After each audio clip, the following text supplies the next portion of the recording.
এভাবে একবার হলেও তেহারি রান্না করে দেখবেন, ইনশাল্লাহ খেয়ে সবাই খুব বেশি প্রশংসা করবে। কারণ আমি এটা রান্না করে অনেক অনেক প্রশংসা পেয়েছি একদম সবার। এর থেকে সহজে এত মজাদার তেহারি রান্না করা আর সম্ভবই না। আজকের ভিডিওটা অবশ্যই দেখে রাখবেন, ভালো লাগলে একটা শেয়ার করে রেখে দিবেন যেন রান্নার আগে রেসিপিটা আরেকবার দেখে নিতে পারেন। এই রেসিপিতে গরু, খাসি বা মুরগি যে কোনো মাংস দিয়ে রান্না করা যায়। মাংসগুলো অবশ্যই ছোট ছোট টুকরা করে কেটে নেবেন। আমি যেহেতু খাসির মাংস দিয়ে রান্না করছি তাই মাংসটার গায়ে লবণ আর লেবুর রস মেখে ঘন্টাখানেক রেখে দিয়ে তারপর ধুয়ে নিলাম। এতে করে কোনো বাজে স্মেল আসবে না। রান্নার জন্য প্যান গরম করে আধা কাপ সরিষার তেলের সাথে আধা কাপ সাদা তেল মিক্স করে নিলাম। 6 থেকে 7 টুকরার মতো দারচিনি আর এখানে 10 থেকে 15টার মতো সবুজ এলাচ, তেজপাতা আছে 4-5টা, লবঙ্গ নিয়েছি 7-8টার মতো, কালো গোলমরিচ নিয়ে নিলাম 12 থেকে 15টার মতো, 300 গ্রামের মতো পেঁয়াজ কুচি করে নিয়ে তারপরে তেলের মধ্যে দিয়ে দিচ্ছি। পেঁয়াজটাকে এখন বাদামি করে ভেজে নেব। এর ফাঁকে আমি একটা মশলা তৈরি করে নিচ্ছি। তার জন্য একটা ব্লেন্ডারের জারের মধ্যে বড় 1 মুঠো কাজু আর কাঠবাদাম নিলাম। এর সাথে নিলাম 1 মুঠো কাঁচামরিচ। এই রান্নাতে কোন ধরনের শুকনা মরিচ ব্যবহার করব না, এই জন্য কাঁচামরিচটা একটু বেশি নিয়েছি। ছোট একটা পেঁয়াজ সাথে নিয়ে ব্লেন্ডারে মিহি একটা পেস্ট তৈরি করে নেব।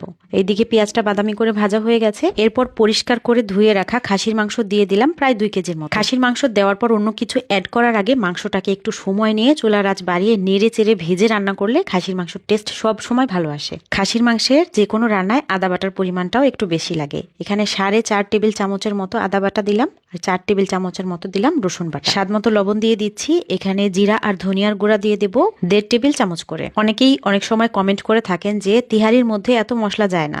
আসলে হুবহু এভাবে রান্না করে দেখবেন, আসলে খেতে কতটা মজাদার হয়। এরপরে পেঁয়াজ, মরিচ আর বাদামের যে পেস্টটা তৈরি করেছিলাম ওটা দিয়ে দিলাম। এখনো চুলার আঁচটা বাড়িয়ে রেখেছি, নেড়ে চেড়ে সবকিছুকে মিক্স করছি। একটু বলক উঠে গেলে এখন চুলার আঁচটা একদম কমিয়ে দিলাম। এখন দিয়ে দিচ্ছি 3 থেকে 4 টেবিল চামচের মতো হবে টক দই, আর ব্লেন্ডারে জারটা ধুয়ে একটু পানি দিয়ে দিলাম। টক দই দেওয়ার পর খুব ভালোভাবে নেড়ে দিয়ে এর মধ্যে এখন দিয়ে দিচ্ছি রাঁধুনি বিরিয়ানির মশলা থেকে হাফ প্যাকেট মশলা। অনেক বেশি মশলাদার খেতে পছন্দ করলে এখানে সম্পূর্ণ প্যাকেটটাই দেওয়া যায়, তবে আমি বিরিয়ানির মশলাটা একটু কম দিলে দেখেছি বিরিয়ানিটা বেশি মজা। আর এই প্যাকেট মশলাটা অল্প পরিমাণে দিলে স্বাদও অনেক ভালো আসে, ঘ্রাণও সুন্দর হয়। সামান্য একটু কেওড়া জল দিয়ে ঢাকনা দিয়ে ঢেকে রেখে দিলাম কম আঁচে। রান্না যখন প্রায় 60%-এর মতো হয়ে গেছে তখন এর মধ্যে কিছু পরিষ্কার করা আলু দিয়ে দিলাম।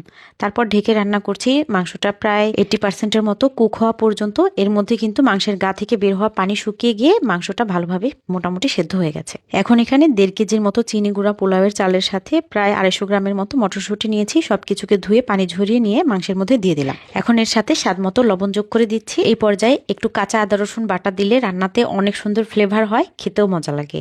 এখানে 1 টেবিল চামচের চাইতে একটু বেশি হবে আদা রসুনের পেস্ট দিলাম। এরপর সবকিছুকে চুলার আঁচ বাড়িয়ে কিছুক্ষণ নেড়ে চেড়ে ভাজা ভাজা করে নিলাম।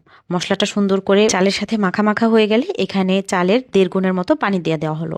1 কেজির নিচে পোলাওয়ের চাল দিয়ে আমরা যে কোনো রান্নায় 2 গুণ পানি ব্যবহার করি, আর 1 কেজির উপরে রান্না করলে 1.5 গুণ পানি ব্যবহার করি। 4 টেবিল চামচ গুঁড়া দুধের সাথে বড় 1 মুঠো কাঁচামরিচ কিছু ভেঙে দিয়েছি আর কিছু আস্ত দিয়েছি, যেন খুব বেশি ঝাল না হয়ে যায়, তবে কাঁচামরিচের ঘ্রাণটা যেন আসে। চুলার আঁচ একদম বাড়িয়ে রেখে পানি আর চাল একদম সমান সমান হয়ে যাওয়ার পরে যখন পানিটা নিচের দিকে চলে যায়, চাল উপরে চলে আসে, তখন বাড়তি আঁচ থেকে আঁচটাকে একদম কমিয়ে দমে দিয়ে ঢাকনা দিয়ে ঢেকে রেখে দিলাম আমরা প্রায় 15 মিনিটের মতো। 15 মিনিট পর ঢাকনা খুলতেই দারুণ সুন্দর একটা ঘ্রাণ বের হলো। আসলে পুরা বাসায় ঘ্রাণে মৌ মৌ করছে। এই পর্যায়ে সব দিকের রাইসগুলো যেন সমানভাবে সেদ্ধ হয়, এজন্য রাইসগুলো একবার উল্টে দিয়ে তারপর ঢেকে আরো 10 মিনিট রেখেছিলাম। তারপর সমস্ত রাইসগুলো সুন্দরভাবে ফুটে গিয়েছে। দেখতেই পাচ্ছেন এটা কত লোভনীয় হয়েছে। আমার হাজবেন্ড খেয়ে বলছিল খেতে একদম নাকি হুবহু সুলতান ডাইনের খাসির তিহারিটার মতো হয়েছে, আর আমার কাছে তো খেতে তার থেকেও বেশি মজা লেগেছে। এত মজাদার হয়েছে এই তিহারিটা। খাসির মাংসের তিহারি আমার মনে হয় গরু মাংসের তিহারির চাইতেও বেশি মজা হয় ঠিক মতো রান্না করতে পারলে। এই তিহারিটা এত বেশি মজা, আপনি একবার হলেও রান্না করে দেখবেন, ইনশাল্লাহ খেয়ে প্রত্যেকে প্রশংসা করবে, একদম গ্যারান্টি। আজকে চলে যাচ্ছি, দেখা হবে পরের ভিডিওতে। আসসালামু আলাইকুম।